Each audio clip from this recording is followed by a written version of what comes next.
자, 오늘 이제 말씀의 제목은 겸손입니다.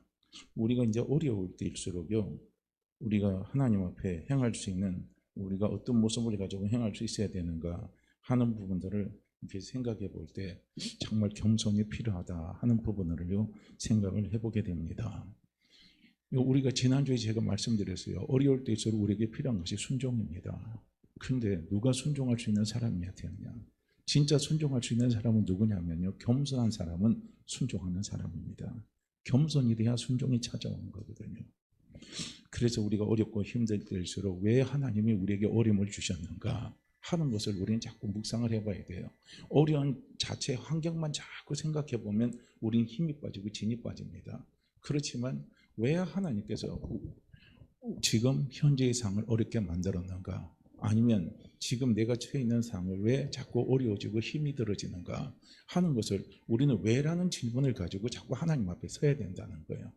그래서 왜라는 질문을 가지고 하나님 앞에 섰을 때, 그리고 그 모습으로 우리가 하나님의 말씀을 자꾸 읽는 거예요. 그래서 구약을 쭉 읽어보세요. 그러면요, 구약의 말씀들이 참 우리에게 너무나 놀라운 그 하나님의 마음을, 하나님의 은혜를 우리로 하여금 알게 하시는 축복을 하나님이 저는 부어주시는 것을 볼 수가 있어요.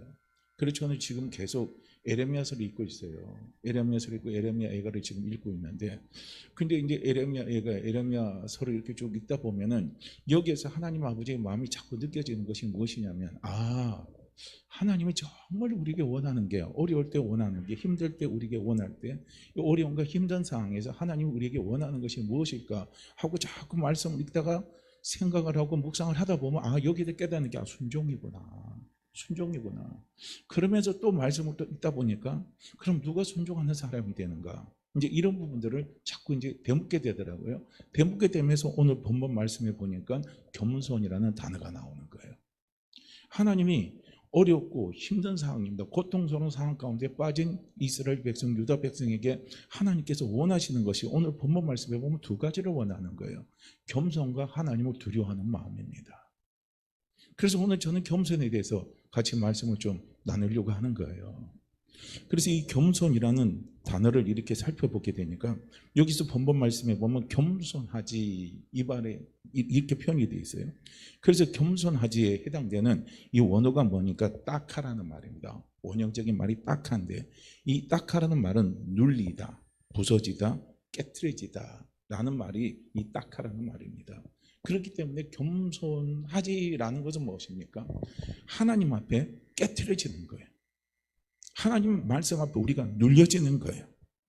하나님 말씀 앞에 우리가요 부서지는 거예요. 이게 바로 딱합니다. 이것이 바로 겸손이에요.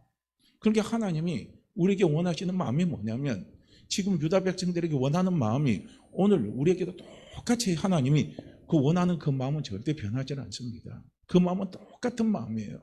그 하나님이, 우리와 하나님이 자꾸 만나면 만날수록, 우리가 하나님 앞에 예배드리면 예배드릴수록 하나님이 우리에게 원하는 것은 무엇이냐면, 우리가 자꾸 하나님 앞에 부서지는 거예요. 아버지 앞에 부서지는 거예요. 아버지의 말씀 앞에 눌리는 거예요. 눌리는 건 뭡니까? 그 안에서 내가 작아지는 거예요. 자꾸 하나님 말씀 앞에 우리가 작아지고, 우리가 하나님 앞에 작아지고, 하나님의 말씀 앞에 우리가 깨어지고, 우리가 부서지기를 원하는 것이, 그것이 뭐냐면요, 하나님 아버지의 마음입니다. 그럼 누가 결론적으로 순종할 수 있겠습니까? 하나님 말씀 앞에 깨어지는 사람이 순종하는 거예요. 하나님의 말씀 앞에 자기의 생각과 자기의 감정이 자꾸 눌려지고 작아지는 그 사람이요, 어떻게 합니까? 하나님 앞에 순종할 수 있는 사람인 겁니다. 우리가 아무리 하나님 앞에 순종하기를 원한다 할지라도요, 내 생각이 하나님의 말씀 앞에 깨지지 않으면 순종 못합니다. 내 생각이 하나님의 말씀 앞에 내 생각이 눌려서 작아지지 않으면요, 우리는 하나님의 말씀 앞에요, 우리는 순종할 수가 없는 것이요, 우리의 모습입니다. 아무리 내가 순종하려고 해도요, 깨어지지 않고요, 부서지지 않고요, 눌려지지 않으면 우리는 순종할 수가 없습니다. 여기에서 겸손하지라고 하는 이 단어가 어느 단어하고 똑같이 쓰여졌냐면요, 이사야서 53장 5절 말씀에 보면, 그가 상함은 우리의 죄악을 인하며 할 때 이 상함하고 똑같은 겁니다. 예수님이 상하셨어요. 우리의 죄악 때문에 예수님이 상하셨습니다. 여기서 상한다라고 하는 이 말은 뭡니까? 예수님이 우리의 죄악 때문에 하나님 앞에 겸손해졌다는 거예요. 이 말은 또 다른 말로 한다면, 예수님이 우리의 죄악 때문에 하나님 앞에 자기 자신을 산산조각이 깨트려 버리셨다는 거예요. 우리의 죄악 때문에 예수님은 당신의 모습을 하나님 앞에 다 깨트려지고 다 부서지고 하나님 앞에 다 내려놓았다는 거예요. 그러면 예수님이 어디에서 그걸 내려놨습니까? 어디에서 예수님이 다 무너졌어요? 어디에서 예수님이 자신의 모든 것을 다 깨뜨렸습니까? 십자가에서 깨뜨린 겁니다. 우리의 죄악 때문에요. 죄는 우리가 회개하지 못합니다. 죄는 우리가 하나님 앞에 겸손하지 못해요. 그래서 죄는 우리가 하나님 앞에 회개하지 못하고 우리가 겸손하지 못하고 우리가 그렇게 살아가면 우리의 삶의 마지막은 뭐가 찾아옵니까? 이 땅에서도 고통이고요. 마지막 영적으로 갔을 때 그 영적인 마지막 결과가 뭐가 찾아옵니까? 하나님의 엄청난 무서운 진노의 심판이요. 그 진노의 심판의 그 끝자락이 뭡니까? 지옥의 고통밖에 더 있습니까? 그 지옥의 고통 우리가 가지 않기 위해서, 이 세상에서 고통의 바다에서 우리가 고통받지 않고 하나님이 주시는 도우시는 은혜 가운데 살아가게 하기 위해서, 그 지옥의 고통에서 면하게 하기 위해서 예수님 스스로가요 하나님 앞에 깨진 사건, 하나님 앞에 부서진 사건, 그 사건이 어떤 사건이냐? 그 사건이 바로 십자가의 사건인 겁니다. 예수님이 하나님 앞에 부서졌기 때문에 예수님이 하나님 앞에 철저하게 자기 자신을 낮추셨습니다. 그리고 우리의 죄를 십자가에서 예수님이 다 담당하신 것 때문에 하나님 예수 믿는 우리를 용서하신 겁니다. 하나님이 예수 믿는 우리를 당신의 자녀 삼아주신 겁니다. 하나님이 예수 믿는 우리를 지옥까지 않게 해주신 겁니다. 하나님이 예수 믿는 우리를, 우리가 연약하지만 하나님 앞에 나와 우리가 하나님의 도우심을 구할 때요, 그 하나님 아버지의 도우심을 구하면서 살아갈 수 있도록 하나님께서 은혜의 길을 우리에게 열어주셨다는 겁니다. 이렇게 할 수 있는 모든 배경이 어디 있느냐? 겸손이라는 겁니다. 예수님이 하나님 앞에 철저하게 겸손이지, 그 겸손의 결과로요 오늘 우리가 회복의 축복을 받는 거예요. 하나님의 은혜의 자리에 우리가 설 수 있는 겁니다. 그렇기 때문에 예수 믿는 우리는요, 어렵고 힘들 때일수록 오늘 우리에게 필요한 것이 뭐냐면 우리는 바로 겸손이 필요한 겁니다. 겸손하지 않는 사람은요, 어려움 당해도 힘듦 당해도요 끝까지 뭡니까? 자기 생각 붙들고 가요. 자기 판단이 옳다고 붙들고 가요. 내 생각이 옳다고 붙들고 갑니다. 그렇게 힘든 상황일수록 어떻게 해야 되느냐? 겸손해야 된다는 거예요. 겸손해야 되는 거예요. 내 생각, 내 판단, 내 감정 자꾸 내려놔야 되는 거예요. 하나님이 어려움을 통해서 우리에게 주시는 게 뭔 줄 아십니까? 우리가 어려움을 통해서 힘듦을 통해서 고난을 통해서 우리 모두가 다 공통적으로 깨닫는 게 뭡니까? 나중에 염려하다, 걱정하다, 근심하다, 불안하다가 나중에 결론적으로 깨닫는 게 뭡니까? 내가 할 수 있는 건 아무것도 없구나. 나라는 사람은 정말 무기력한 사람이구나. 나라는 사람은 정말 한심한 사람이구나 하는 것을요, 우리는요 어려움과 환난과 고통 통해서 마지막 우리가요 고백할 수 있는 고백이 그거예요. 그런데 거기에서 겸손하지 않으면요 어떻게 합니까? 극단적인 방법을 선택하는 거예요. 그 극단적인 방법이 무엇입니까? 자살이에요.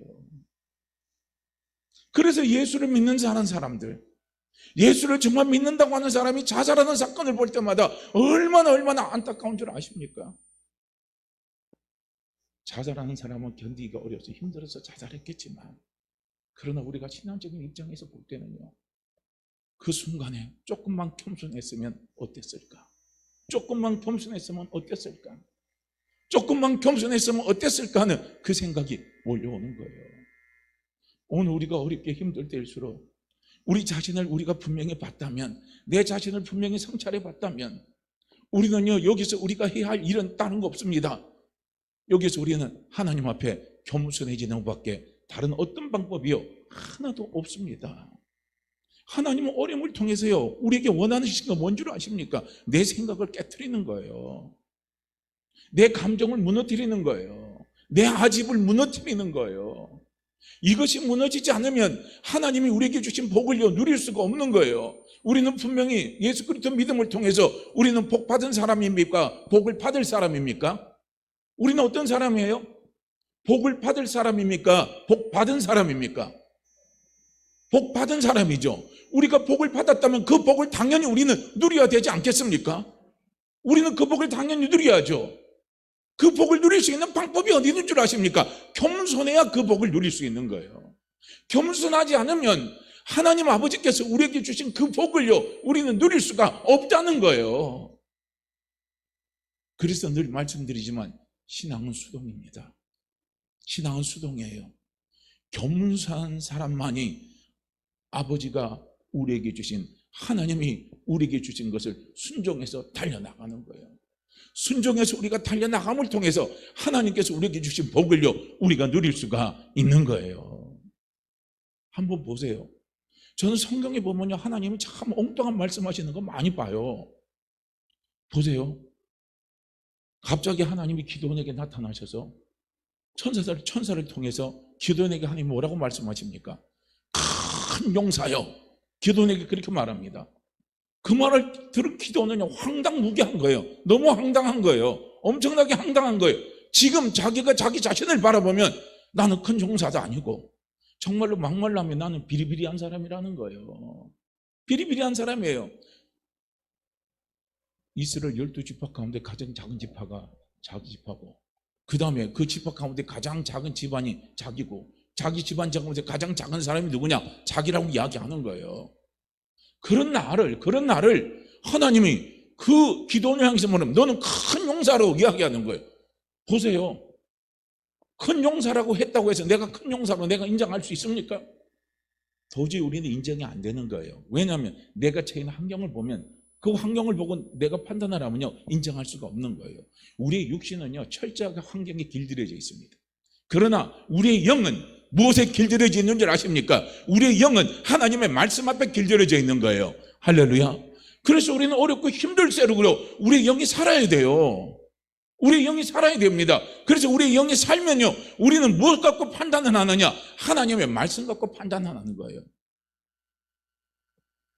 그런데 우리의 육이 어렵고 힘들어도 우리의 육적인 것이 깨지지 않으면 계속 우리의 육은 길들여지는 게 환경에 길들여져 있어요. 환경이 내가 볼 때는 큰 용사 같으면 나는 큰 용사예요. 환경이 내가 볼 때는요, 부자 같으면 나는 부자인 거예요. 환경이 내가 볼 때는요, 모든 게 다 건강할 조건을 다 갖춰 있으면 나는 건강한 사람이에요.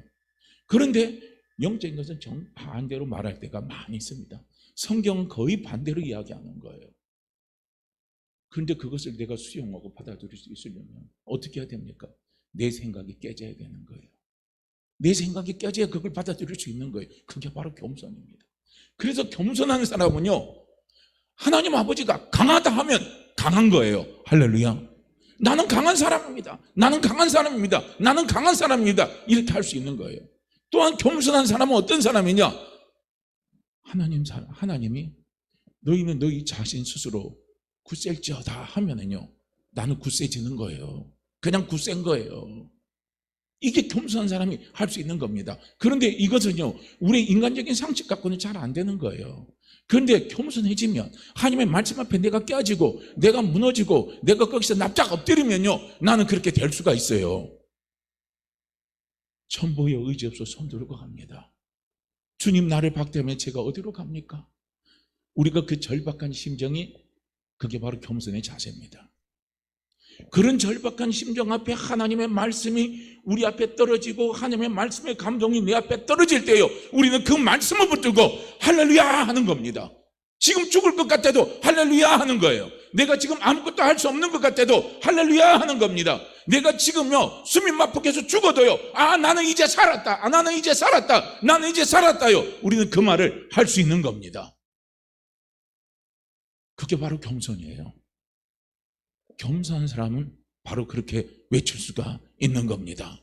아무것도 할 수 없는 상황 속에서 나는 할 수 있다라고요 외칠 수 있는 사람이, 그 사람이 누구냐면요, 그 사람이 겸손의 사람입니다.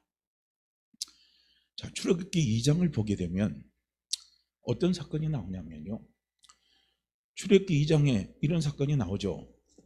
여기 보게 되면 출애굽기 2장을 보게 되면 이제 이스라엘이 어떻게 합니까? 이제 그 애굽 땅으로 이스라엘 백성이 흘러 들어오죠. 그래서 이제 한 60명의 사람이 흘러 들어와서 애굽 땅에서 오래오래 머물게 됩니다. 한 430년 머물러요. 그 머물게 되니까 하나님이 이스라엘 백성들을 아주 끔찍하게 하나님이 번성케 한 겁니다. 그러니까 이제 애굽 왕이 이스라엘 백성들이 너무 번성하니까 어떻게 돼요? 두렵고 겁이 나는 거예요. 왜냐하면 저들이 반란해서 일으키면 내 나라 존재가 위태위태하다는 거예요. 그 두려움이 오니까 이들을 어떻게 해요? 정책을 어떤 정책으로 바꾸냐면 학대하고 이들을 완전히 노예처럼 부려야 된다는 거예요. 철저하게 억압을 해야 된다는 거예요. 그래서 그래야만이 이들을 통제할 수 있다고 애굽의 바로 왕은 그렇게 생각을 하고 그런 정책을 펴나갔습니다. 그런데도 불구하고 이스라엘 백성들이 계속 번성을 하니까 나중에 이제 애굽 왕이 어떤 생각을 하냐면 그 생각을 하는 거예요. 이스라엘에서 태어난 남자아이들은 전부 다 죽여버리라 이거예요. 자, 그렇게 어렵고 힘든 상황 가운데 처해 있습니다. 그런 가운데 모세의 어머니가 우리가 다 알다시피 요게벳입니다. 요게벳이 아이를 낳았어요. 자기 아들을 낳았어요. 그렇게 성경에 보니까 그 아들을 낳아서 보니까 아들이 너무 잘생겼어요. 그러니까 이게 뭐 현실적으로도 그냥 육적으로 봐도 잘생겼는가 봐요, 모세가요. 근데 이제 여기에는 이제 뭔가 우리가 이제 성경에는 기록되어 있지 않지만 뭔가 아들을 낳았을 때 그 아들을 놓고, 왜냐하면 요게벳은 레이지파의 사람이니까, 그러니까 아들을 낳고 딱 보니까 뭔가 하나님 주시는 뭐 감동이나 이런 게 느껴지지 않았을까 하는 생각도 들긴 들어요. 그래서 아이들은 남자 태어난 사이 안에 전부 다 죽게 되었으니까 우리 아이들 조금 있으면 응애하는 소리가 날 때 벌써 애굽의 군사들이 와서 우리 아이들 다 죽을 거라 이거예요. 죽일 거라 이겁니다. 이제 이런 급박하고 이런 정말 자기 힘으로 해결할 수 없는 어떤 이런 어려운 환경에 요게벳이 딱 지금 부딪힌 겁니다. 그럴 때 요게벳이 어떻게 했어요? 갈대 상자를 만들었다는 거예요. 그 갈대 상자를 만들어 가지고 그 역청하고 나무진을 칠해 가지고 거기다 어떻게 놔요? 우리가 다 알다시피 모세를 거기다 놓고 나일강에서 띄어버리는 겁니다. 자, 이게 아무나 할 수 있는 일입니까? 이게 누구나 할 수 있는 일입니까? 여기에서 요게벳이요, 모세를 갈대상장에 띄우고 나일강에 갈대상장에 안에 놓고 나일강에 모세를 띄울 수 있는 결단이 어디서 나올 수 있겠습니까? 이 결단이 어디서 나올 수 있겠어요?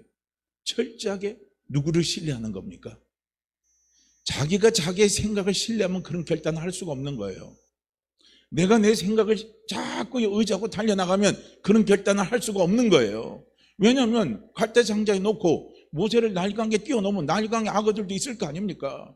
나일강이 순탄하게 흘러가겠어요? 가다가 보면 저기 물결이 조금 세지고 뭔가 풍랑이 일어나면 갈대상자가 흔들리가 뒤집어져서 빠지게 되면 뭐 악어라도 나타나서 얼마든지요 자기 아들 잡아먹을 수도 있는 거예요. 상황은 얼마든지 돌변된 상황은 있을 수 있습니다. 그러나 어떻게 합니까? 결단하고 맡긴 거예요. 누구를 믿고 결단하고 맡겼겠습니까? 하나님을 믿고 결단하고 맡길 수 있었던 겁니다. 이게 바로 겸손입니다. 하나님을 믿고 맡기는 거예요. 맡긴다는 것에 뭐가 들어갑니까? 순종이 들어가는 거예요. 순종은 어디서 나오느냐? 하나님 앞에 자기의 생각을 내려놓는 거예요. 하나님 앞에 내 생각을 내려놓는 거예요. 그럴 때 뭐가 나오냐? 거기에서 순종이 나오는 거예요. 내가 아무리 순종해야지, 내가 아무리 순종해야지, 내가 아무리 순종해야지 해도요, 중요한 건 무엇입니까? 내 생각이 깨지지 않아요. 내 판단이 깨지지 않아요. 내 감정이요 자꾸 하나님의 말씀 앞에 우리가요 자꾸요 내 감정이 거기에서요 우리가 어떻게 됩니까? 죽질 않아요. 그러면 우리는요 순종하지 못하는 거예요. 순종하고 싶어서 순종하지 못해요. 무엇이 순종을 못하게 하느냐? 내 생각과 내 판단과 내 감정이 하나님의 말씀 앞에 순종하지 못하게 합니다. 그러니까 결국은 순종하지 못하니까 어떻게 합니까? 하나님이 주신 복을 우리가 누리질 못하는 겁니다. 그래서 하나님이 우리에게 복 주신 것을 우리가 누릴 수 있는 비결이 어디 있느냐? 그것은 바로 겸손에 있다는 거예요. 그래서 우리는 하나님 말씀 앞에요 우리는 겸손해야 된다는 거예요. 그래서 우리는 어렵고 힘들수록 오늘 우리에게 필요한, 하나님 앞에 필요한 우리 자세가 뭐냐면 겸손이 필요한 겁니다. 겸손이 필요해요. 겸손이 되기가 어렵죠. 예수님도 제자들에게 그렇게 말하잖아요. 시험에 들지 않게 깨어있어 기도하라 그러잖아요. 왜 그런 말씀을 하셨겠습니까? 마음은 온유로되 육신이 약하도다.